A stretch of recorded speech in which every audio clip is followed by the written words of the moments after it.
Our very special guest today, David Rodriguez. I think you'll find the interview with David riveting. We'll see you on the other side of that. Folks, thanks for watching Politics, Prophecy, and a Supernatural Report. I have a very special guest on. I've never met the man in pressed flesh, but due to the miracle of the modern era, which we are living in, we are communicating via Skype. David, Nino, and Rodriguez. David, thanks so much for joining us on Politics, Prophecy, and the Supernatural. Thank you very much for having me. I love these type of shows, man. And you have an extensive resume, so I was honored to come on here with you. Well, the honor's all mine. You know, when you emailed me or whatever, that I think it looks like it's a right uppercut you're about to deliver to this poor guy. It's like, oh my gosh. You can see this guy's going to be knocked in by next week. There's no doubt about it. Oh my gosh. Whoa. No, my bread and butter was my, I can punch with both hands, but for me it was always my left hook. I was a left hooker. Wow. I mean, that picture is just, I mean, you can feel it. You can feel the energy. And we'll put it up on the screen here in post, but you can feel the energy. The guy's going to get knocked in the next week. Definitely, there's no doubt about it. You know, we were talking about some bullet points here. I mean, your boxing career, that's a very, very intense sport. I mean, when I was a kid, I went to the YMCA and I took some boxing lessons, and later on in my 40s I did some karate, and I really enjoyed being thrown around on the mat by my instructor. I mean, it was just great. But, you know, it was like, it wasn't really contact, not like, this is a whole different deal. What got you into it? Well, to be quite honest with you, as a kid, you know, growing up in the border town of Juarez, Ciudad Juarez, and El Paso, Texas. Wow. When I was growing up, it was very machismo. So it was a very Mexican, highly Mexican, rich, cultured town, city. Well, back then I would have called it a town. And I was bullied as a kid, you know, growing up. I was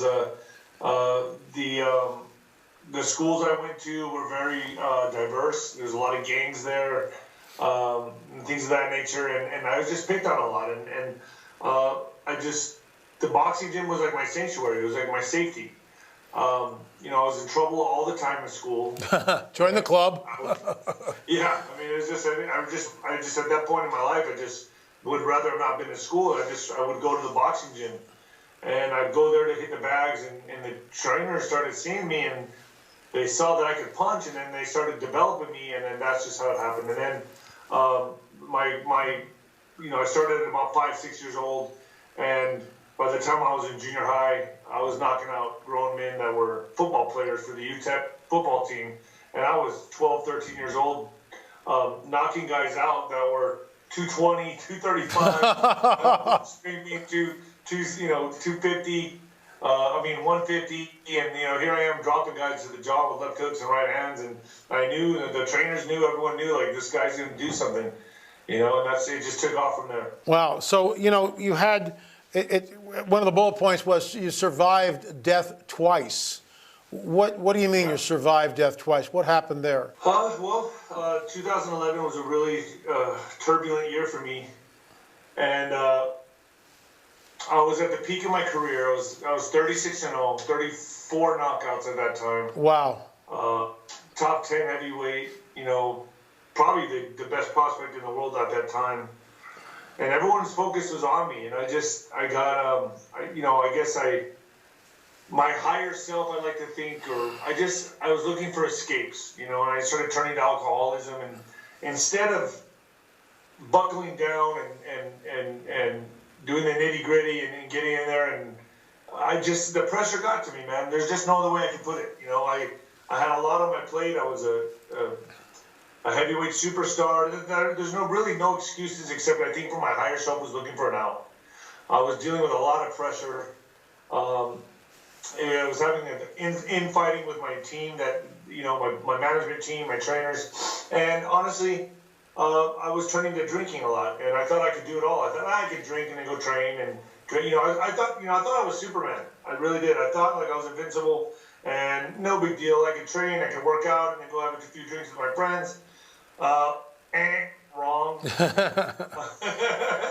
I learned real quick, I overdosed on alcohol, pain pills after one of my fights against, in fact, when I'm delivering that body blow to that guy in that picture, after that fight, I went to go celebrate in Dallas with my friends and I took a handful of pain pills because my body was hurting. Took about 5 or 6 pain pills at one time, washed it down with alcohol, not thinking anything would happen. And then went out partying, dropped a bunch of Adderall, took some ecstasy, and then took a drug called GHB, and enough to kill 5 humans is what the doctor told me. Wow. Next, I'm waking up in the emergency room. They used a defibrillator on me and started my heart back up. I went into cardiac arrest at the club, and everything that I heard, about 7 or 8 hours of my life is just, I don't even know, non-existent. It's just a third person told me what happened and how the bouncers took me to the alley and basically dropped me in the alley to get me out of the club so I don't be a liability. And she had to beg my friends to take me to the hospital. Like my friends, my so-called friends, wanted to continue partying. And they left me for dead really out in the alley, and I really learned who my friends were at that time. Went to the hospital and I was in ICU for 9 days. Wow. A lot of things happened to me during that hospital stay that I feel like God really came to me and talked to me. It's hard to explain this. And that'd be another whole segment, so I'm cutting this really short. But I really had a spiritual awakening at that moment. And I realized that I kind of felt like if I was supposed to die, I should have died then. But that didn't stop this train.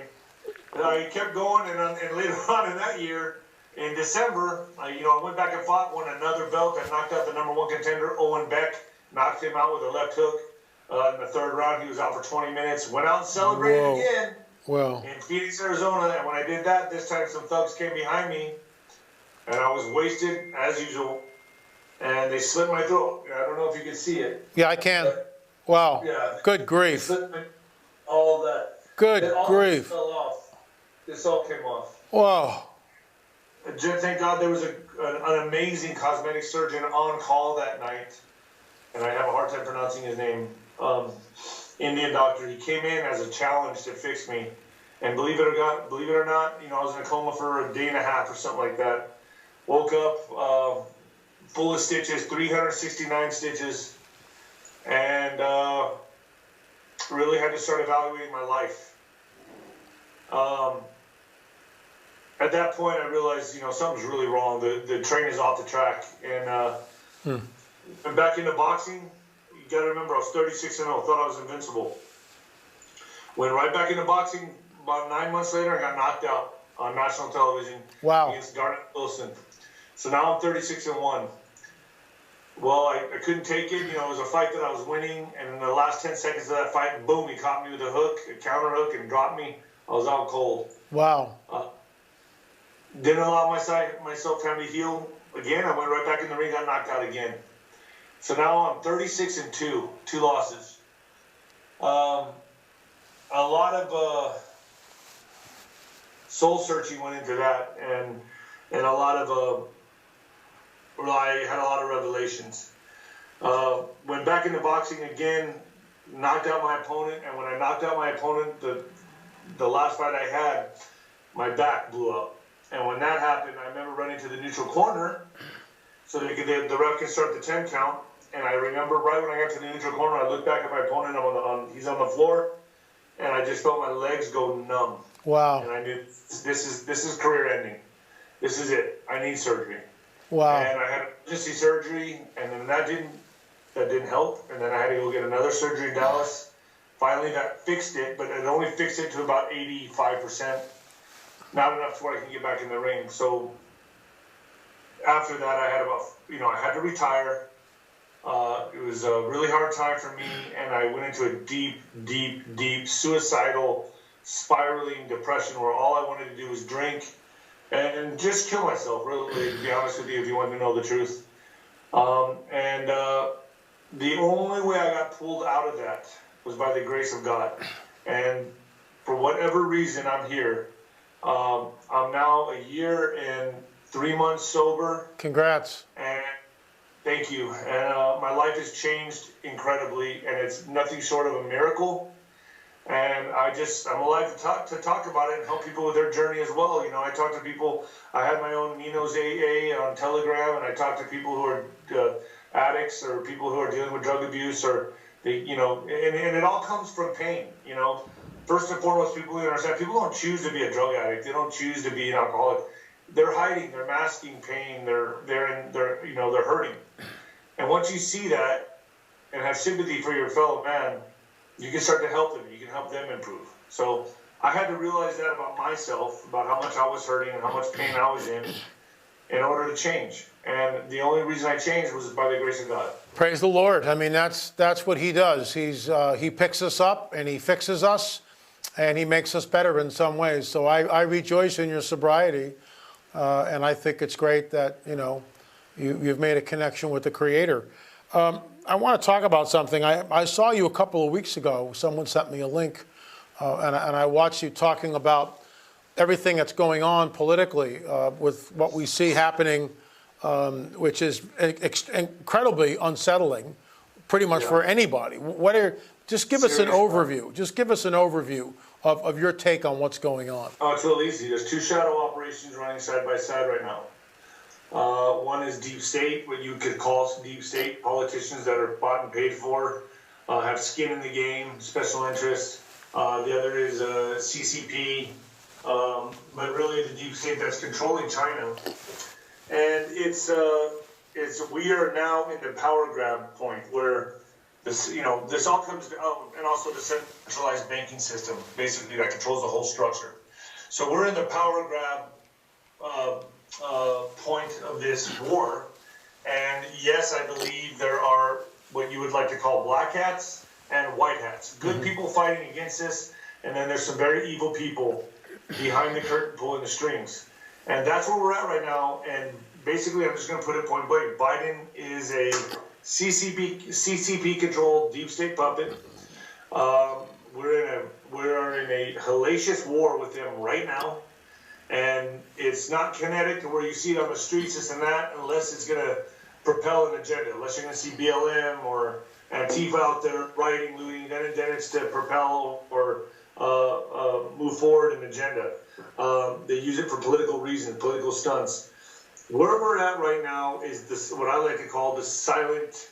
You got to look at the moving parts behind of what's going on. It's kind of like the inner workings, and that's what's going on right now. There's a lot of covert operations, I believe, happening right now, and it's a silent war. And there's people riding on each other. There's people jumping off of buildings. There's people suiciding themselves. Right. That's where we're at in this war right now. It's a covert war, and the big players are they're fighting over basically the financial reset. What is going to be, or what we call the global reset? It's who's going to control humanity for the next 1,000 or maybe even eternity. This is it. It's a spiritual battle. We are in a spiritual war right now on who is going to control humanity, and we either break free. This is also what's also happening here with the Great Reset is the Great Awakening. Is we are having a Great Awakening. People are waking up. Things are being exposed. It's showing its ugly head. So here we are.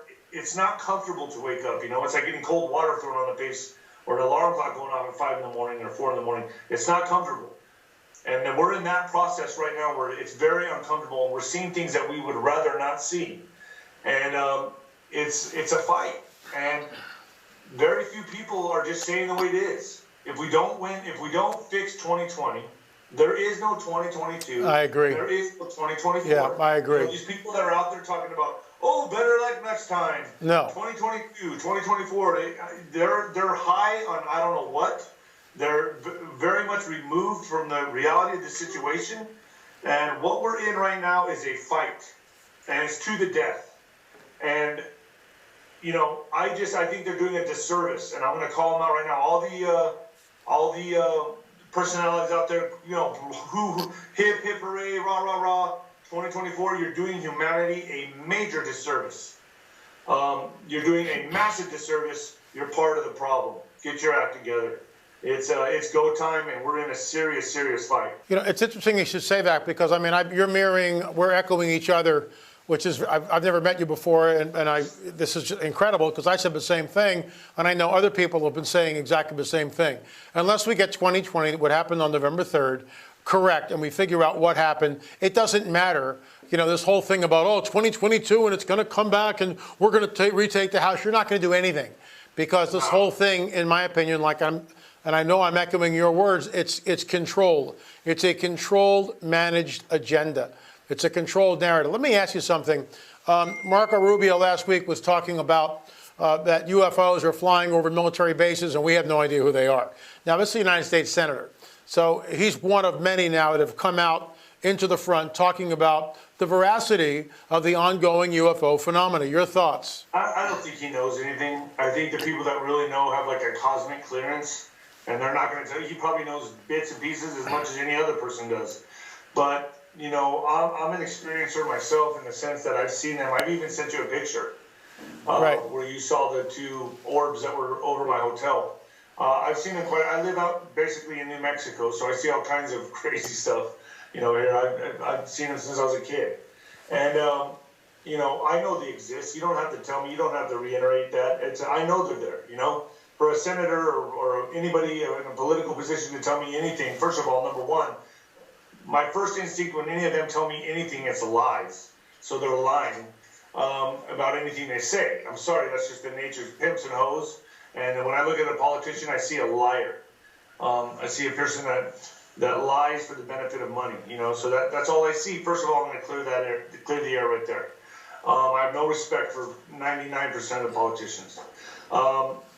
It would have to be, I don't know, I would have to think, what is their agenda? They're only gonna disclose what they want to disclose for an agenda. Everything has a reason, a purpose, and agenda. So, you know, what are they gonna do? Are they planning to set us up for a 2024 fake alien invasion? Could be. Is that what they're trying to do so they can bring in globalism that much faster? You know, these people are sick, and they have an ulterior motive behind everything. And even the politicians may not even be astute to what they're saying or privy to what's going on. They just do what they're told. You know, so I don't have any respect for politicians. People always ask me, "Will you ever run or this or that?" We run for God. Hell no, I don't want to even be involved. But that's how I see it. I think if they're going to release any kind of information, it's to set up something like a fake 2024 alien invasion. Yeah, I mean, we've heard about this Project Bluebeam. Something is going on. We've crossed the line, and there's no going back to it. The phenomenon is real, burgeoning, and not going away. That's one of my standard quotations. But it's alarming how every single week now, more pictures, more videos, more people saying things, military, Luis Elizondo talking about it. So I think that, I call it the coming great deception, but I think there was someone last week, I forget who it was, I think it was Radcliffe, talking about that when they actually show up, it will be a global paradigm shift. And I've been saying this for years. It will change life as we know it in ways that are unfathomable at the moment. And of course, in my opinion, and I think you agree with this, if it's not fake, it will usher in the whole globalism deal anyway, because they're all linked together like this. David, I like to keep my interviews short and pithy. I don't like to go like 45 minutes or an hour. I'm going to give you the last word here. We've touched a lot of things. Just close us out. Tell us where people can find you, and give us your last word. You know, your closing thoughts, please. I think if any extraterrestrial, you know, life does make contact with human beings, I think it'll be purely spiritual. I don't think they will have a motive. It won't be showing up in the skies with their craft to scare us, because at that point, that would be for them to control us, either fake or control. So I don't think those intentions would be positive, and they wouldn't be. It wouldn't be a friendly approach, if I would say. I think it'd be more. I think the higher beings, they have a higher sense of spirituality, and I think they would take a much different approach than to just show up over the White House lawn and do it in that kind of way. You got to remember, if they're a higher intellect, they're also higher spiritually, and I think that it would be a disservice to just show up in front of the White House lawn and do it that way. So I think that's how you'll know it's fake, is because if they do that, I believe it'll be holograms, CGI, all kinds of technology that they'll be using to fake that kind of invasion. That's number one. Number two, yes, people can find me. I wrote the book, When the Lights Go Out, and it's on Amazon. When the Lights Go Out, on Amazon, and you can find me on Instagram, David Nino Rodriguez Official. It's kind of long. David Nino Rodriguez Official. And my Telegram, Nino's Truth, and Twitter, Nino Boxer, and you can go on my channel. I have my own channel, ninoscorner.tv. ninoscorner.tv, where I'm unleashed and not censored. So there you go. David Nino Rodriguez, thank you so much for coming on Politics, Prophecy, and the Supernatural. I'll be appearing on your show in April, and I'm looking forward to that. But thanks so much for coming on. Really appreciate it.